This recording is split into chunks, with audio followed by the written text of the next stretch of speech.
은혜로우신 아버지 하나님, 말씀을 통하여 하나님의 살아계심을 경험하게 하여 주시고, 하나님 오늘 하루를 하나님의 자녀로 살아갈 수 있도록 함께하여 주옵소서. 예수님 이름 받들어 기도드립니다. 아멘. 마태복음 5장에서 7장까지의 말씀을 산상수훈이라고 합니다. 저는 특별히 앞부분에 있는 팔복 내용을 시리즈로 여러분과 좀 나누고 싶습니다. 여러분이 지금까지 들어보지 못했던 해석과 그 내용들을 확인하실 수 있을 것입니다. 마태복음 5장 20절 말씀인데요. 너희 의가 서기관과 바리새인보다 더 낫지 못하면 결단코 천국에 들어가지 못하리라.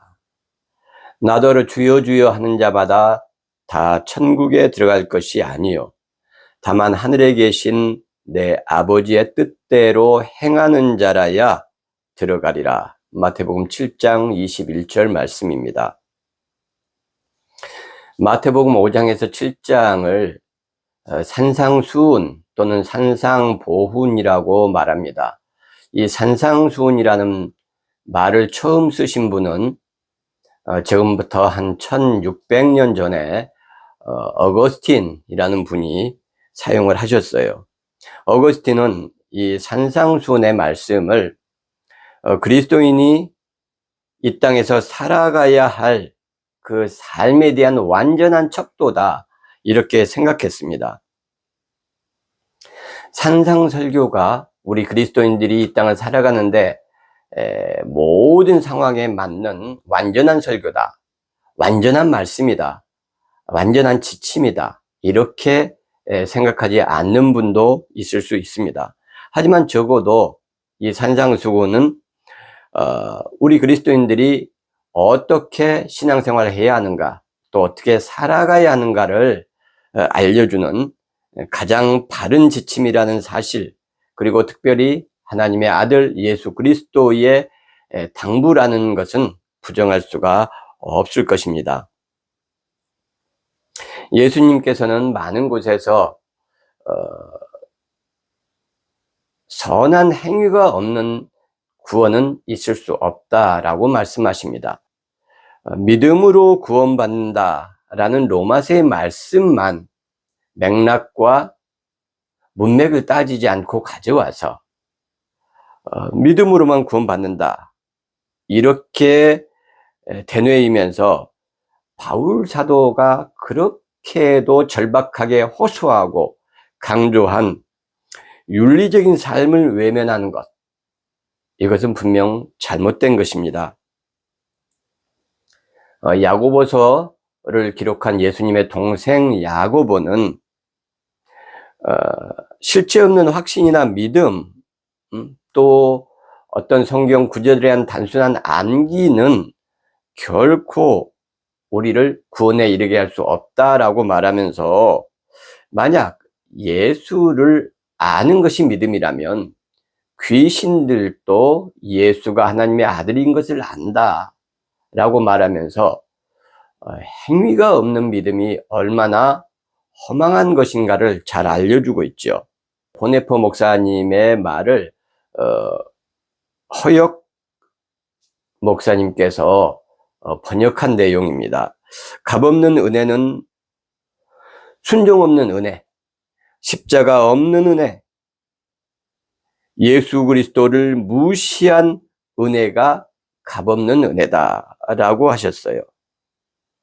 다시 말해서 우리 보네포 목사님은 실천이 없는 믿음은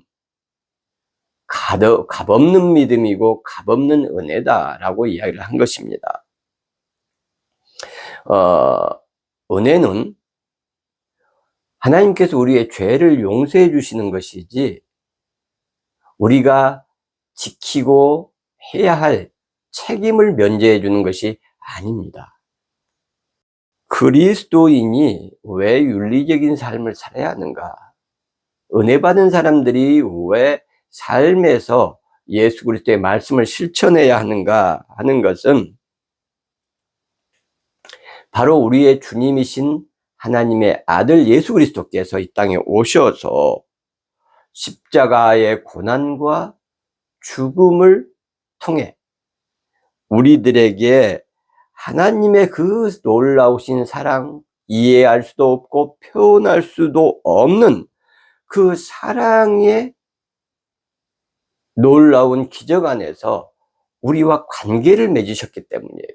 즉 우리의 윤리적 실천은 하나님의 아들 예수 그리스도와의 희생적인 사랑의 관계 안에서 맺어졌다는 것입니다. 그러므로 우리가 하나님의 백성이고 하나님의 자녀라면 우리의 윤리적인 삶이라는 것은 우리의 선택이 아니라 책무이며 의무인 것이죠. 산상수는 그런 우리 그리스도인들이 해야 할, 살아내야 할 도덕적이고 실천적인 면을 강조하고 있습니다. 마태복음은 유대인들을 위해서 기록된 말씀이에요. 그래서 구약을 인용하는 내용이 아주 많고 예수 그리스도께서는 구약에서 예언된 그 예언의 성취시고 오시리라 한 그 메시아다라는 것을 강조하고 있죠. 마태복음 5장 1절은 이렇게 시작이 됩니다. 예수께서 무리를 보시고 산에 올라가 앉으시니 제자들이 나온지라. 예수님께서 사역을 시작하자마자 예수님의 놀라운 가르침의 내용과 그 기적으로 인해서 많은 사람들에게 소문이 퍼졌어요. 그래서 많은 사람들이 따르게 되었죠. 마태복음 4장에 보면 지금 예수님과 함께 이 산 위에서 산상수훈의 말씀을 듣는 사람들은 12제자가 아니고 4장에 나온 베드로 형제와 요한 형제라는 것을 알 수가 있습니다. 그러면 4명이라고 볼 수가 있는 거죠. 마태복음 10장에 보면 사도들의 명단이 나오고 예수님께서 사도들을 선택하셨다라는 말씀이 나와요. 그래서 지금 이 5장의 산상수훈의 말씀은 이 4명의 사도들 그리고 또 한두 명이 더 포함되어 있을 수도 있을 것입니다. 이분들이 주된 청자가 되는 것이고 예수님의 말씀을 듣고 예수님에게서 뭔가 희망을 발견한 그 소수의 무리들이 동참했을 것으로 생각할 수 있습니다.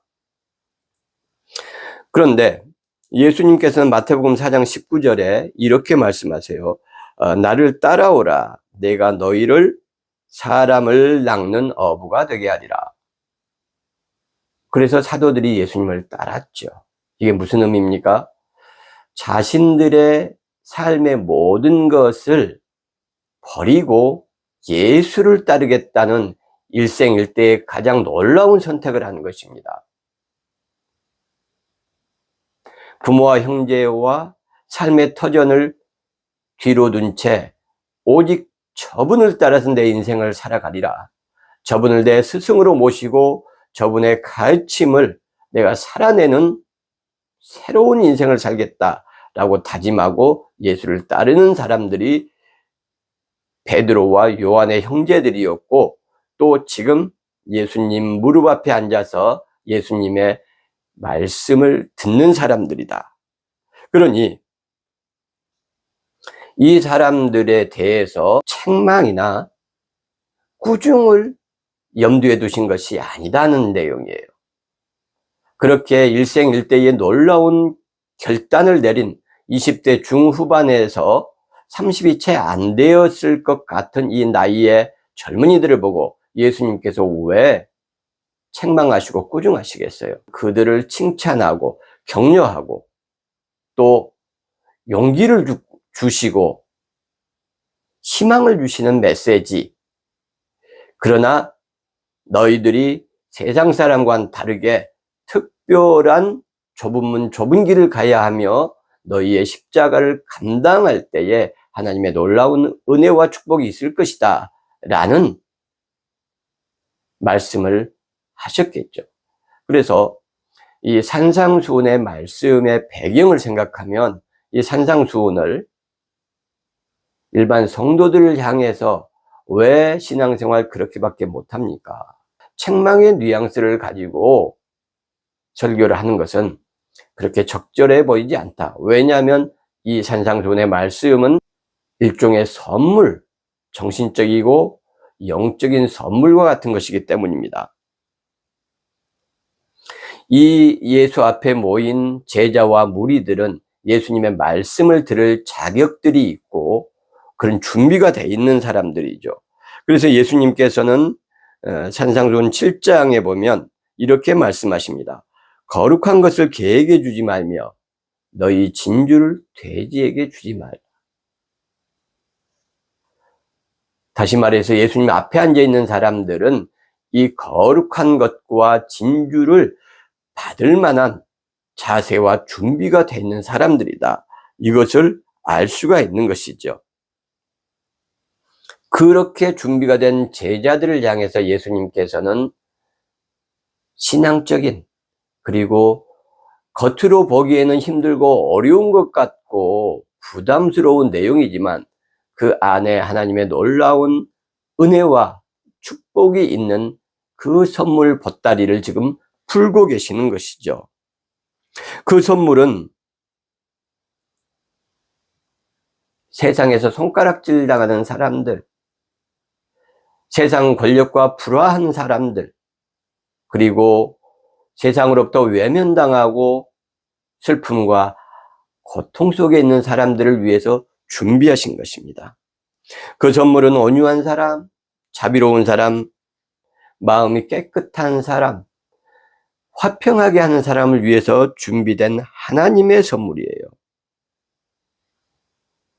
이 선물은 세상은 알 수도 없고 줄 수도 없는 오직 하나님의 살아계신 선물인 것입니다. 왜냐하면 이 천국은 인간의 눈으로나 귀로나 인간의 지성으로 포착할 수 없는 전적으로 하나님의 영역에 속하는 것이기 때문이죠.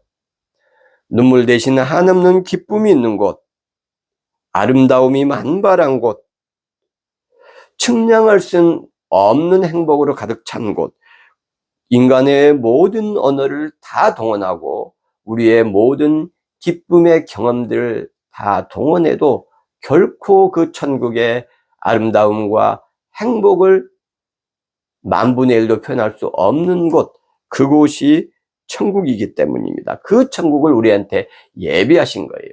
그리고 맨 처음 8가지의 복된 삶, 하나님의 복을 받는 삶에 대해서 가르쳐 주시는 것이죠. 자, 오늘 또 우리가 이런 하나님의 은혜의 선물을 기대하며 하루를 하나님의 자녀로 세상의 평화를 심는 그런 삶이 되기를 주님의 이름으로 축복합니다.